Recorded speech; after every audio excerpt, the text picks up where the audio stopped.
Hi guys, welcome back. This week we're finishing up our trash cleanup, our 5th annual trash cleanup on Lake Fontana. We go on out for 5 years, gathered trash off the lake shore and put it in dumpsters. It's a lot of work, a lot of steep banks. We've made huge strides. We're over 200,000 pounds now in the last 5 years. It's gotten bigger and bigger, more people showing up, and every year we tend to get anywhere from 40 to 50,000 pounds of trash in a 3-day weekend off the lake. This trash cleanup, it started 5 years ago when a guy on the dock wanted to go out and see if we could get some of this trash, which it's horrible. You couldn't even see the banks, there was so much trash. So I gathered up a little money and there was 12 people went out. In a day and a half on 1 mile of shoreline, we ended up with 22,000 pounds of trash, and that's just 1 mile section. After that, we knew it was gonna be something big, and it doesn't take a lot of people to get a lot of trash, but now we get around 100 volunteers, Mainspring Conservatory, North Carolina Wildlife Federation, Keep Tennessee Beautiful, the Boy Scouts of America, Save Our Smokies comes out. The National Park Service is here, and they donate us the barge to use, which the barge will hold 12,000 pounds. So we're able to go out, collect it, get it all bagged up, all the time consuming stuff, sit it down near the lake shore, and this barge comes behind and they load it on there. And in one big trip, they'll bring in 10,000 pounds of load. In the 5 years we've done this, we've only made it 7 miles of a 28, 30 mile long lake. But that 7 miles it's back to being pristine. It's like it should be. There's a lot more trash out there. It's going to take a lot more people to help get it. Setting up at a different marina so that it's not as far of a boat ride to go get the trash. The best thing about the volunteers is there's more and more every year, because when you come or a volunteer shows up and they see the amount of trash that's sitting on a national park shoreline, it's crazy to you. It's like, how did this get here? Why is it still here? And next year they'll bring some more people. So everybody kind of encourages each other and brings out a great effort, man. It's pretty wild. It's not our trash, but it is our planet. One entity says, well, that trash is somebody else's trash. And another entity says, well, that's not my trash, it's these people's trash. But at the end of the day, everybody that uses this lake stares at that trash. So what goes through your mind whenever you see all this trash? It's sad. We're in like the most beautiful place on earth, and there is this underlying secret, nasty garbage that we are constantly battling here. There's a long backlog of it too. You can see it. Like if you scan up there, you can't even see. This cove that we're working in right now is a great example of what you might see from the lake. You know, you might see little bits and pieces of trash, but it's really not until you get up in it that you actually see just how bad the problem is.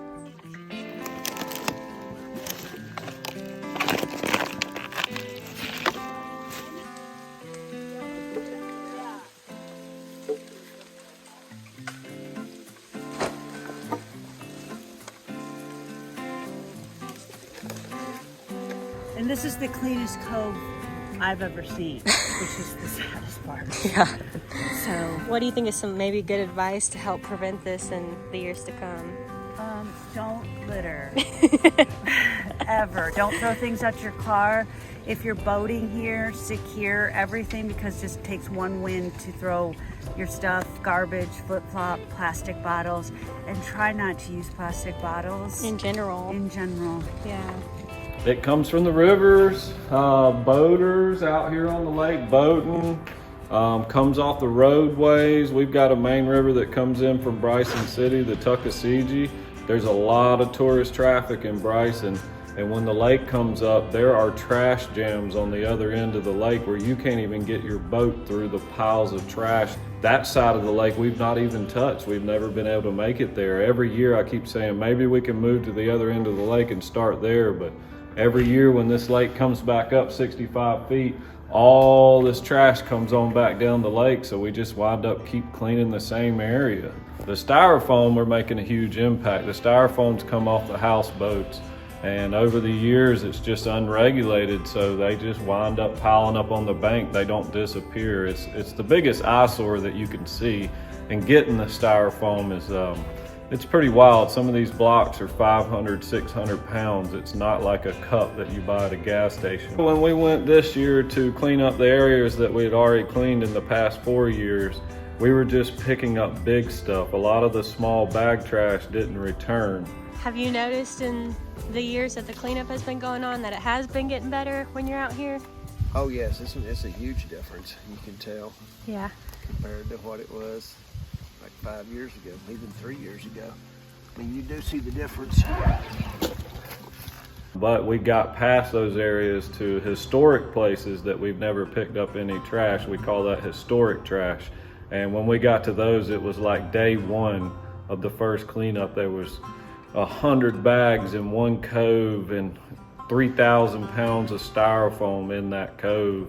So that just shows you how many more miles of that we have to go before we can start having small cleanups. And the biggest success story is when your dumpsters don't fill up, when you can't find as much trash. This year we did about 7 30-yard dumpsters. I only bought 6 30-yard dumpsters. Normally we do 8, but I thought there was less this year, and there was. But when we went, we ended up going further down the lake, and we got into the historic stuff, and that 1 mile of historic trash was, you know, probably 20,000 pounds at least of what we got this time in 1 mile area. So I actually have the 7th dumpster full sitting on the ground, and I've got to figure out what I'm going to do with it now. But we've got it out of the lake, so that's the 90% of the battle. The rest of it's just getting it to the dump.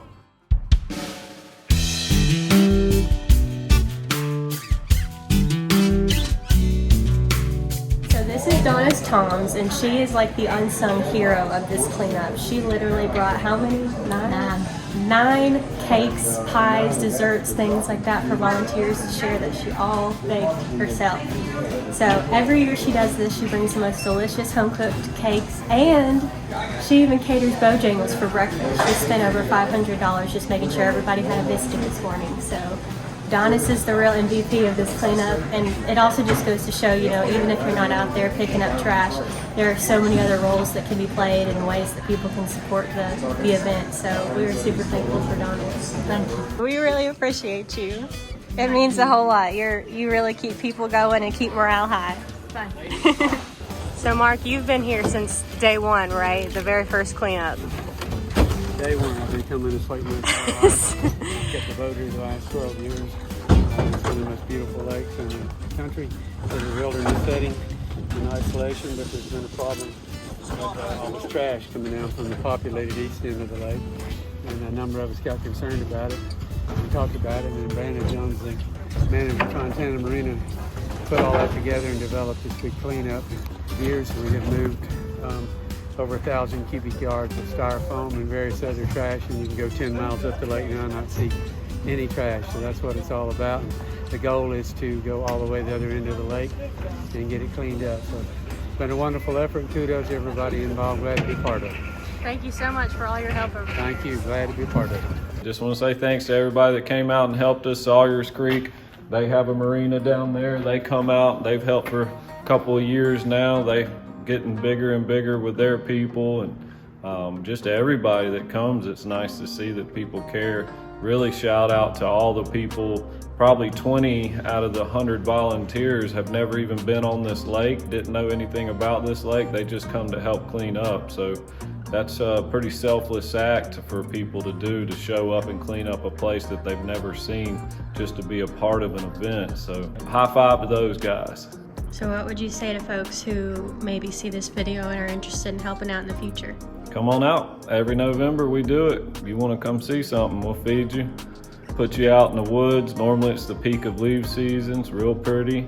And be part of something big, because this is big. This is a lot of trash. I mean, it's not a small cleanup by any means, but we've made a dent in 7 miles of it where it is back to pristine. All the little animals can run around, the fish can swim in their coves and not live in beds of trash. That's where you're eating, you're getting your fish from these places. And end of the day, it's tough. with the park service and everybody that gets together and gets involved, that everybody keeps a good attitude and we just go out there and tackle as much as we can get.